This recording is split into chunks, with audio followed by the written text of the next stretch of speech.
Behind the Line Extra for your Saturday, November 15th, 2019. I can't believe it's already mid-November. The summer seems to drag on forever waiting for NFL NBA season to start, and once we get to Labor Day, it seems like you blink your eyes and it's Thanksgiving already. The football season just goes by too fast. I'm going to open the show today with my thoughts on what happened in Cleveland Thursday night. The game between the Steelers and Browns was pretty mundane in my opinion. Mason Rudolph was struggling again. Pittsburgh couldn't sustain drives. I was actually impressed with Baker Mayfield. He made a couple of really good plays, extending the play with his legs and just throwing perfect precision passes. I said it on Twitter Thursday night. For the first time all season, I've been impressed with Baker Mayfield. I was also impressed with what I saw with him post-game, but I'll get to that in a second. Like I said, the game was pretty mundane until the last few seconds of the fourth quarter. I'm sure you've heard about the incident already, but for those of you living in your mother's basement with no access to internet or television, I'll give you a brief synopsis of what happened. Cleveland defensive end Myles Garrett made a hit on Mason Rudolph, brought him to the ground. While they were on the ground, Rudolph got upset, tugged a little bit at Myles Garrett's helmet. So Garrett proceeds to rip off Mason Rudolph's helmet. They're both standing up, kind of wrestling with each other. Guys are coming in to try to break them up. And Myles Garrett winds his arm back like he's about to throw a fastball and swings the helmet at Rudolph's head and hits him with it. The bench is clear. Mason Rudolph's got a look of utter disbelief on his face. Cleveland defensive end Larry Ogunjobi then pushes the quarterback from behind to the ground. Real bitch move. This all happened with 5 seconds to go in the fourth quarter of a game with Cleveland leading 21-7. So instead of waking up yesterday morning talking about the Browns winning 2 in a row, possibly turning around their season, we're talking about this bullshit. After the game, Baker Mayfield called Myles Garrett's actions inexcusable. He said, rivalry game or not, what he did was endangering someone. And good for him. Teammate or not, I like how Mayfield called out Myles Garrett for this. There have been a lot of fights over the last 100 years of NFL football. We've seen incidents before where players rip off helmets. I remember a game, 15 or so years ago, where Saints offensive lineman Kyle Turley launched a Jets player's helmet 20 yards on Sunday Night Football. Albert Haynesworth ripped off Cowboys center Andre Giroude's helmet and stomped on his face with his cleats. He needed 30 stitches to end up closing up the wounds. But in the 25 plus years I've been watching the NFL, I've never seen something happen in game that was this egregious. It was absolutely barbaric. If Garrett had done something like this on the street, he would be charged with assault and battery and be facing one hell of a lawsuit. Hell, he might be facing a lawsuit anyway. We've talked all season on this podcast about the lack of discipline in Cleveland. The Browns are one of the most penalized teams in the league. Now, I'm not blaming Freddie Kitchens for this particular incident. He can't necessarily control Myles Garrett's actions. But it speaks to the culture in Cleveland. Do you think we'd see something like this happen in New England or New Orleans? The NFL's got a decision to make. To me, it's real simple. I see people calling for a suspension for the rest of the season, and in my opinion, that's not enough. After this week, there's only 6 weeks left of the regular season. Now, the league has suspended him indefinitely, but there's really been no time frame given for how long the suspension is going to be. I think that he should be suspended for the rest of this season and the first 10 games of next season, which amounts to a full season suspension. Now, you're probably thinking that that's a bit harsh, but of course it is. It's inexcusable. What if he had hit Mason Rudolph in the eye, causing permanent damage? What if he gave him a concussion? We could what if the situation all day. but you don't know what damage could have occurred. You're swinging a fucking helmet at a guy's face. It's not a street fight, it's an NFL game. Roger Goodell, to me, has to make an example out of Myles Garrett. So maybe the next time some fool is thinking about doing this, he stops and remembers what happened to Myles Garrett. Myles Garrett lost an entire season, lost millions of dollars. Maybe my dumb ass should think twice about swinging this helmet at a guy's face. I rarely feel bad for Baker Mayfield and this Cleveland Browns team. I criticize this team, this coaching staff, more than any other team in the NFL. But I really feel bad for them this morning. You win 2 straight. You just had your biggest win of the season against your biggest rival.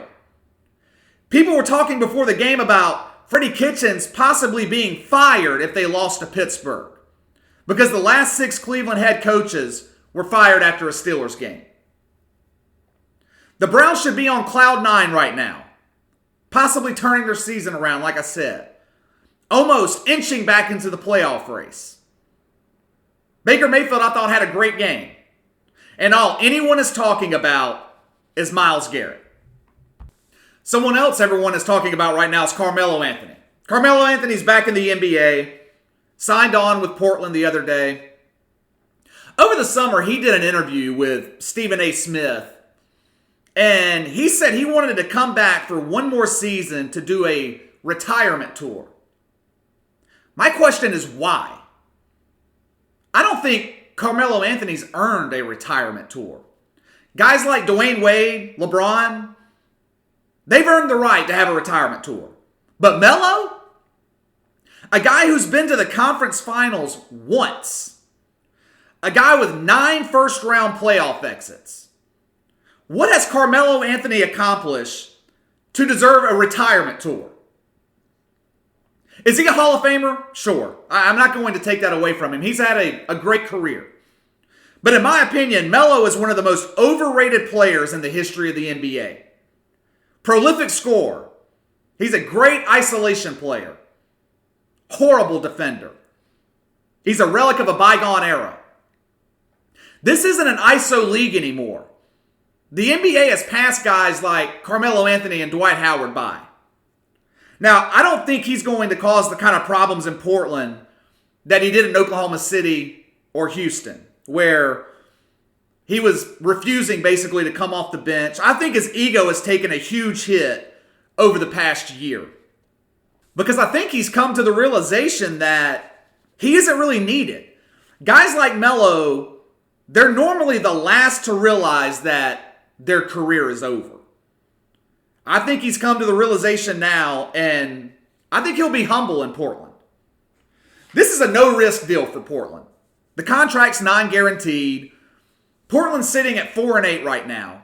Disappointing start to their season after going to the West Finals last year. They're getting zero help from their front court. Nurkic is out for months, so is Zach Collins. Hassan Whiteside's been an absolute disaster. Melo is not in his prime. He may have lost a step or two. He definitely didn't lose anything defensively because he's never played defense.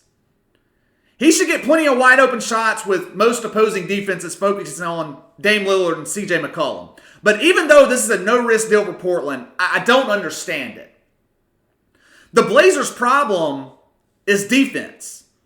They're not having big issues offensively. They can score. Portland ranks 19th in the league defensively. Melo's not going to help solve that problem. He's actually going to make it worse. One of the main issues defensively in Portland is defending the pick and roll. They're bottom 5 in that scenario, which has been a glaring weakness in Melo's game his entire career. We saw that when he was in Oklahoma City in their playoff series against the Jazz. They were abusing the shit out of Melo with the pick and roll.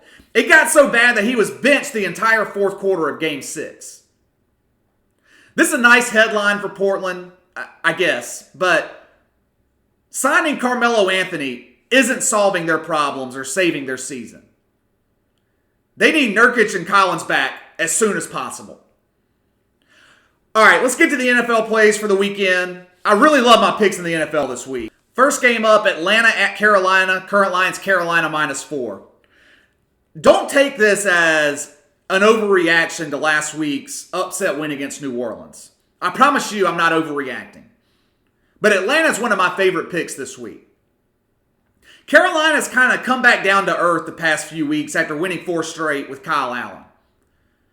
This defense has been lit up. They gave up 500 plus yards to Jacksonville last month. They've given up 350 plus yards the last 5 weeks. Atlanta is god-awful defensively. But this team is still really talented on offense. And more importantly, this team's really coming together and playing for Dan Quinn. I've seen comments from several Falcons players coming out in support of Quinn. These guys don't want him fired at the end of the season. They're taking this last half of the season to prove themselves and get Quinn his job through next season. The Falcons have dominated Carolina in recent years, 6-1 straight up and against the spread the last 7 meetings. Line opened at 6.5. It's been bet all the way down to 4. I like Atlanta. I'm taking Atlanta +4. All right, next up, Broncos at Vikings. Current line, Minnesota -10. Strictly playing the number here. I like betting double-digit dogs in the NFL, especially when the dog has a good defense like Denver. Don't look at their record. The Broncos really aren't a bad football team. This team has beaten the Chargers, the Titans, the Browns. Close game against Indy. Denver's losses have been by an average of 8 points, and that includes the 24-point blowout against Kansas City. Take that one loss out. This team is playing in mostly close games. I actually think Joe Flacco going down was a good thing for this Broncos offense. I thought rookie Brandon Allen had them in rhythm against Cleveland. We hadn't seen them that efficient offensively all season. The Vikings are coming off a huge national TV win against Dallas. And I believe they're in a prime letdown spot back at home with Denver coming to town. I know Kirk Cousins plays very good in the 1 o'clock kickoff games. But Denver's a strong team against the number, going 4-1 their last 5 games against the spread. I think Minnesota wins, but Denver keeps it close, taking Denver +10. All right, next up, Texans at Ravens. Current line's Baltimore -4.5. In my opinion, Houston and Baltimore are about as evenly matched as you can get. I think this line should be closer to 3, so I see real value in taking the Texans with more than a field goal. Some people were critical of the Laramie Tunsil trade, and it took a game or 2 for him to get acclimated in Houston. But since he has, the Texans' offensive line has been giving Deshaun Watson time, and we've seen the results. Watson this season's only been pressured on 22% of his attempts, a full 10 points fewer than last year. What's the biggest key to stopping Baltimore? Stopping the run. And it hasn't happened all season. But Houston has the personnel to contain Lamar Jackson and Baltimore's rushing attack. Texans haven't allowed 100 yards rushing since week 2 against Jacksonville. The Texans should be well rested coming off their bye week. I think this game is close from beginning to end and should come down to who has the ball last. Could be one of those games where a last-second field goal determines the outcome. I'm going to take the free points, taking Houston +4.5. All right, Cardinals at 49ers. Current line, San Francisco -10. A year or 2 ago, I heard an interesting stat. Over the past 20 years, if you took double-digit dogs blindly in the NFL, they covered the spread something like 65% of the time. Obviously, Arizona's not a playoff team this season. They traveled to San Francisco off 3 straight losses, but the past 6 weeks, outside of that game against New Orleans, the Cardinals have kept games close. Lost by 3 points to both the 49ers and Tampa the last 2 weeks.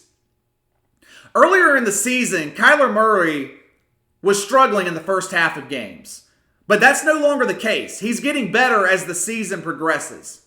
Jimmy G, on the other hand, has been unimpressive to me all season. First couple of weeks of the season, the 49ers front office was considering trading him. His defense has stepped up and saved his job, but the San Francisco offense is heavily reliant on its rushing attack. Everyone is high on the 49ers defense, and they're good. I'm not going to take that away from them. But they struggle against mobile quarterbacks. We saw it Monday night against Russell Wilson. Hell, we saw it 2 weeks ago with Kyler Murray and this Arizona offense. The 49ers defense is great at forcing turnovers and giving Jimmy G the short field. The Cardinals are the best team in the league at taking care of the football, only giving the ball away 6 times all season. I could really see an Arizona upset here. This is kind of a letdown spot for San Francisco. Cardinals are 8-1 straight up and 6-3 against the number their last 9 games against the 49ers. This line's way too big. I'm taking Arizona plus 10.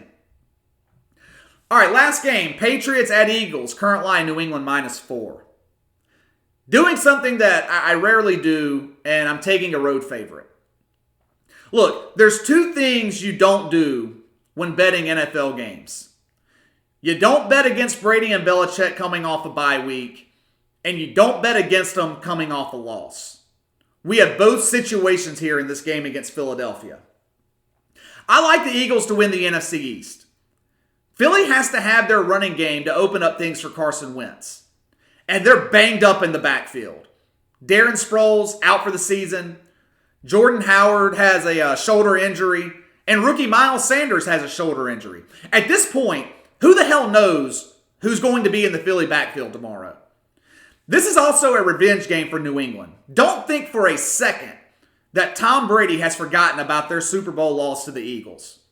In his weekly interview with WEEI in Boston, Tom Brady basically said he isn't over that loss and they're coming into Philly for revenge. They've had 2 weeks to stew over that embarrassing loss on national TV against Baltimore. New England is 15-6 against the spread following a loss. I think Tom Brady has his best game of the season against an Eagles defense that struggles defending against the pass. I'll swallow the points. I like New England big, taking New England minus 4. All right, just to recap, we're on Atlanta plus 4, Denver plus 10, Houston plus 4.5, Arizona plus 10, New England minus 4. All right, that's all for today. Hit the like and subscribe button. Leave me a comment with your NFL picks for the weekend. If there's anything you guys want me to cover, let me know in the comment section or hit me up on Twitter at KC_BTL84. I'll be back Tuesday morning. Have a great weekend.